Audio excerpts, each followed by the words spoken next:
दलित किसी गली से निकलता है तो झाड़ू से बाहर करके साफ करते हुए चलेगा। यह अत्याचार हमारे धन के।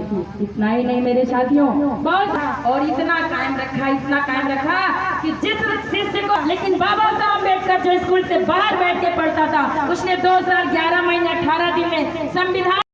बहुत सारे वक्त आए हैं और हमारे क्रांतिकारी वक्त आए हुए हैं। ना कहते हुए इतना कहना चाहती हूँ कि रख हौसला और मंजर भी आएगा, प्यासे के पास चल के समंदर भी आएगा। थक के बैठ मत जाना ऐ मेरे मंजिल के मुसाफिर, मंजिल भी।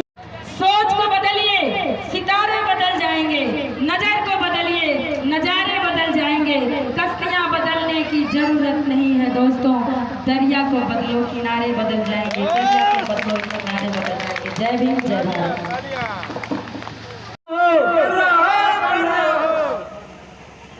प्रसाद जी भी एमएलसी साहब को माला पहना करके उनका स्वागत कर रहे हैं। और आपको बताना बेटा भाई, आज उत्तर प्रदेश की विधान परिषद में का नेतृत्व कर रहा है। यदि यह देन किसी की है तो बाबा साहब की है, भीमराव अंबेडकर साहब की है। 130वीं जयंती बाबा साहब अंबेडकर की, इस पर आप क्या कहना चाहते हैं?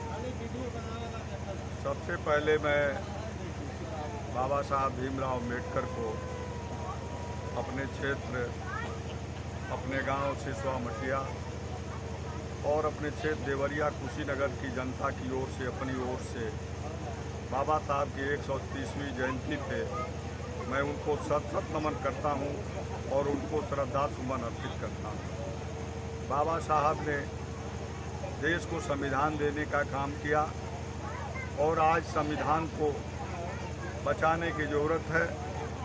बाबा साहब के संविधान की देन है कि आज समाज के दबे, कुचले, पिछड़े, अल्पसंख्यक, दलित और समाज के सभी वर्ग के लोगों को हक दिलाने का काम जो हुआ है, संविधान में इंतजाम बाबा साहब ने किया है। और बाबा साहब के उस संविधान की देन है कि आज हम लोग लोकतंत्र में, आज उत्तर प्रदेश की विधान परिषद में मुझे जाने का अवसर मिला है। मैं मानता हूं कि यदि बाबा साहब ने ये संविधान नहीं बनाया होता तो हम जैसे लोग उत्तर प्रदेश के उच्च सदन में जाने के लिए अवसर हम लोगों को नहीं मिलता।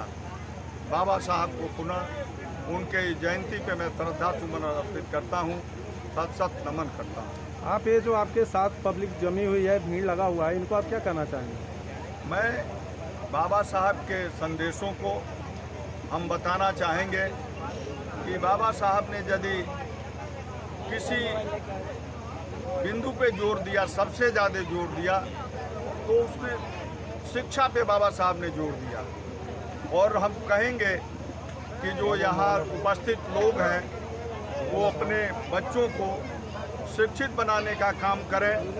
बाबा साहब का सपना था कि यदि हमारा समाज शिक्षित होगा तभी हम आगे बढ़ सकते हैं, देश को मजबूत कर सकते हैं।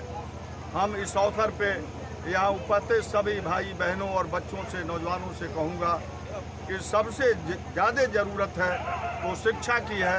और यदि आप शिक्षित बन जाओगे, पढ़ने लिखने में आप आगे निकल जाओगे तो आपकी तरक्की हो जाएगा, आपका भविष्य उज्जवल हो जाएगा।